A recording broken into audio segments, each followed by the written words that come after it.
Elected officials in Scottsbluff opened the floor for public discussion regarding a $58 million proposed city budget. KNEB.TV News starts right now. From your trusted source for news in western Nebraska and eastern Wyoming, this is KNEB.TV News. Presented by Platte Valley Companies, premier provider of financial services. Hello, I'm Ryan Murphy. This is KNEB.TV News, powered by Platte Valley Companies. Thanks for joining me.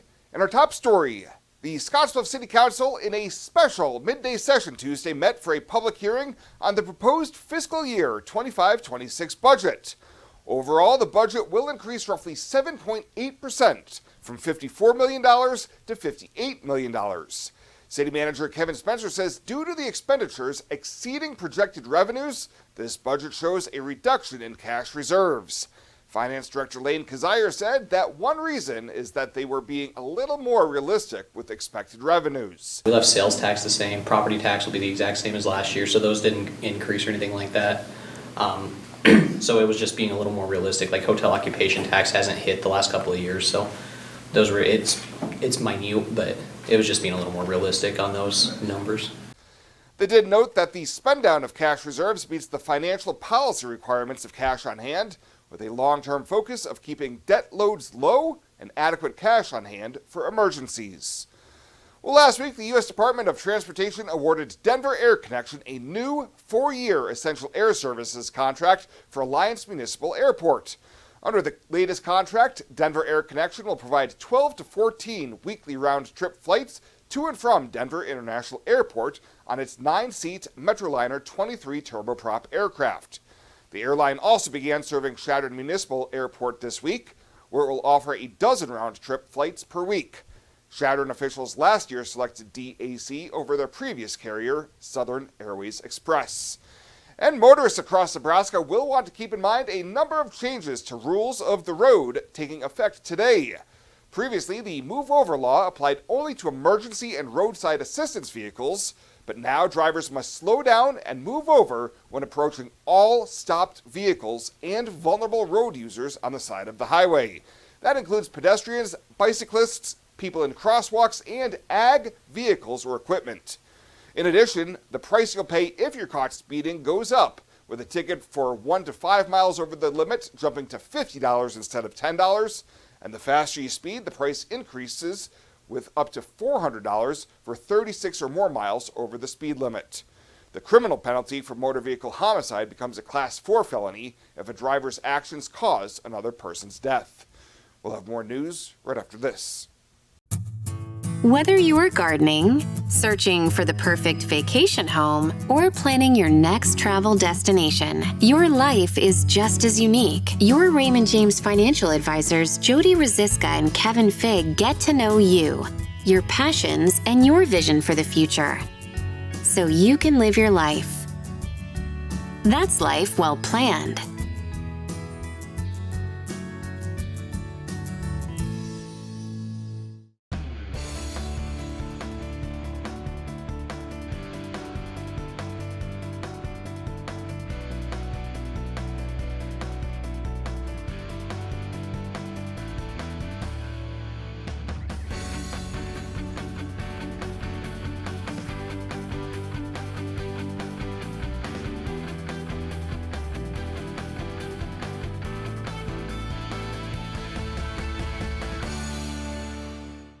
Welcome back. Income tax changes in the One Big Beautiful Bill will cost the state of Nebraska millions in tax receipts, according to a report from the Department of Revenue.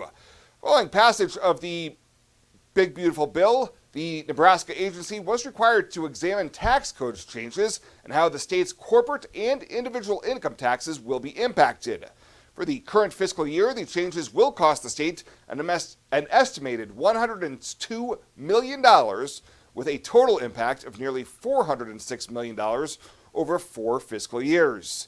The analysis projects anywhere from 62 to 74% of the general fund revenue reductions by fiscal year will come from corporate income tax changes.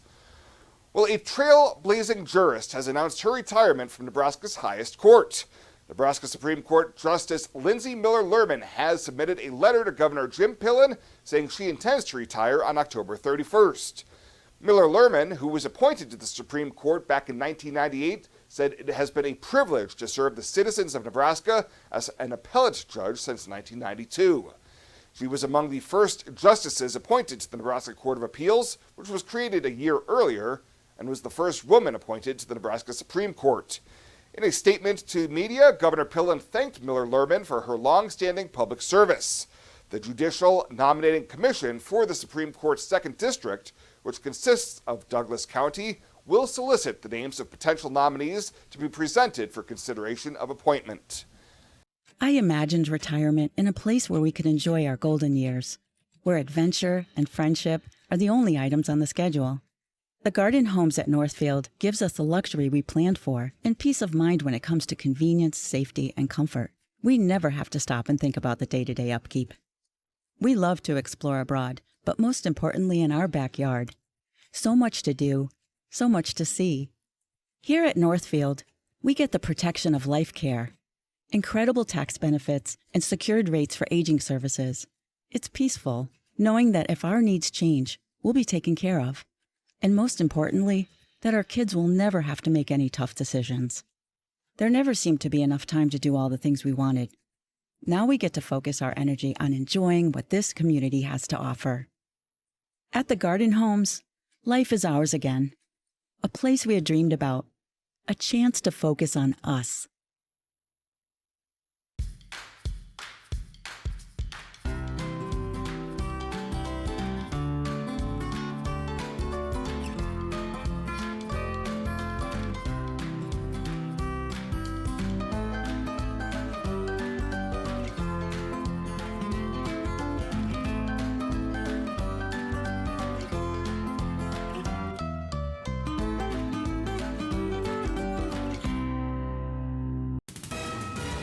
This is KNEB.TV weather from the KNEB Storm Center, your trusted source for weather.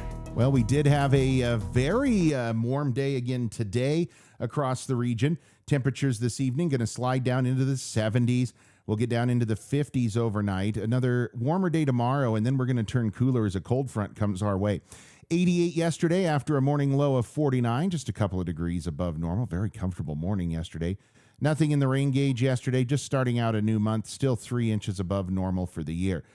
Cooler air off to the north and east of us. It's 50s in Ainsworth and Gordon, 62 Thedford, 66 Alliance, 76 in Kimball, though, 85 in Fort Collins. Winds out of the north primarily and a little gusty at times in that 15 to 25 mile an hour range. Severe weather threat well to our southeast tonight and then non-existent for the next couple of days. But we're going to see, I think, Thursday night rather, into Friday morning as that front comes through. We're going to see a very brief period of some showers late Thursday night. We're talking overnight into early Friday morning there. You see just a few showers along that passing front, and Friday's going to be significantly cooler. We could see some lows Friday night even dipping down into the 30s in some areas. Can't rule that completely out. Again, any precip we get going to be pretty light and mostly going to come in that Thursday night into early Friday morning time frame. Lows overnight going to be in the 50s and 40s off in north central portions of Nebraska. Tomorrow's highs, we rebound into the 80s, a warm day again tomorrow, and then much cooler on Friday. Temps fall down into the 70s. We'll be windy with that front system passing through tomorrow as well. We'll get back into the 80s, maybe even flirt with 90 by the middle of next week. This isn't just a beautiful hospital. It's the home to exceptional patient care. This is where specialty clinics meet your needs. This is where a friendly smile, a warm hand, and an empathetic ear exist to care for you. This is us. Fox Butte General Hospital. Great things are happening here.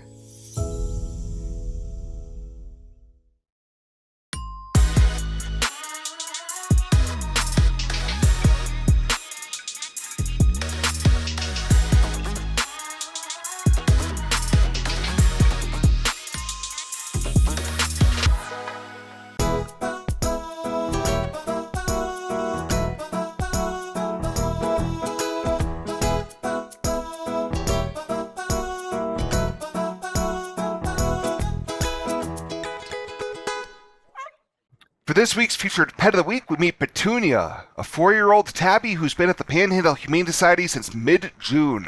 Staff says she has a heart full of love and paws that never stop working. She came to the Humane Society very sick, but after nearly a month of medications, she's finally healthy enough to be spayed and ready for her forever home. Her adoption cost is just $50, and that includes her microchipping, vaccinations, and a wellness check. To meet Petunia, or any of the cats and dogs available for adoption, you can head on over to the Panhandle Humane Society daily from 1 to 4. Welcome to Kelly's Liquor, your liquor cabinet. Whether you're a wine enthusiast, a whiskey sommelier, a tequila connoisseur, or you just love your beer, Kelly's has the best selection of what you're looking for. Family owned and operated since 1946 and right on 27th Street in Scottsbluff. Come see us today at Kelly's Liquor, your liquor cabinet. And remember to be a good neighbor. Don't drink and drive. Kelly's Liquor, West 27th Street in Scottsbluff.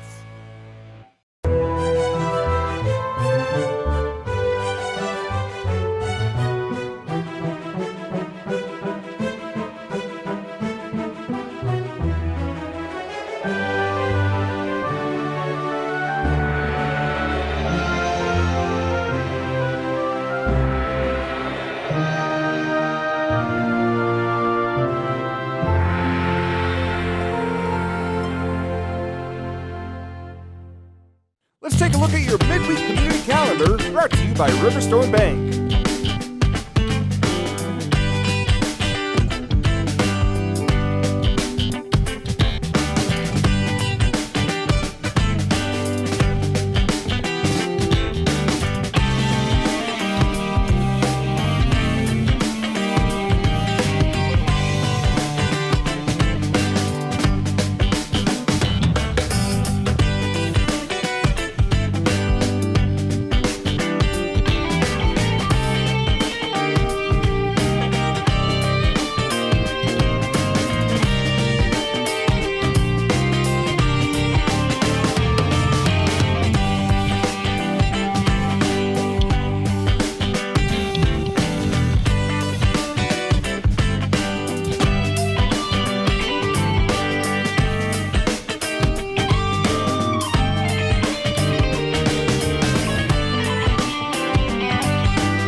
The community calendar is brought to you by Riverstone Bank.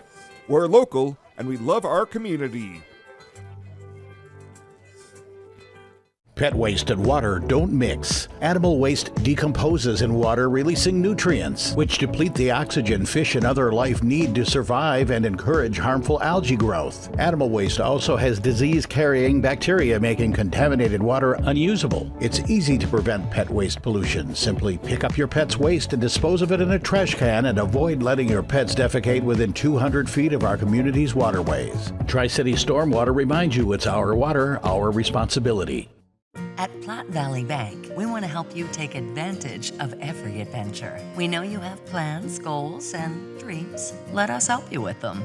Whether it is building, buying, or renovating, we have the home loan or home equity line of credit to fit your needs. Stop in and see us at Platte Valley Bank and let us help make your dreams a reality. You belong here. Platte Valley Bank, member FDIC, equal housing lender. And finally tonight, University of Nebraska President Dr. Jeffrey Gold will deliver his inaugural State of the University address Thursday at noon in the Nebraska State Capitol's second floor rotunda. During his remarks, Dr. Gold will highlight areas of progress and excellence across the University of Nebraska's 4 campuses, share insights on the challenges facing NU and higher education nationally, and outline his vision for how the university can navigate those challenges and thrive in the years ahead. He will also recognize faculty, staff, students, and partners who embody the odyssey to the extraordinary vision he laid out during his investiture last year. The event is open to the public, and a live stream will be available with a link on the University of Nebraska website. Well, that is it for us this time. Thank you so much for tuning in. Stay safe out there. We'll see you here next time.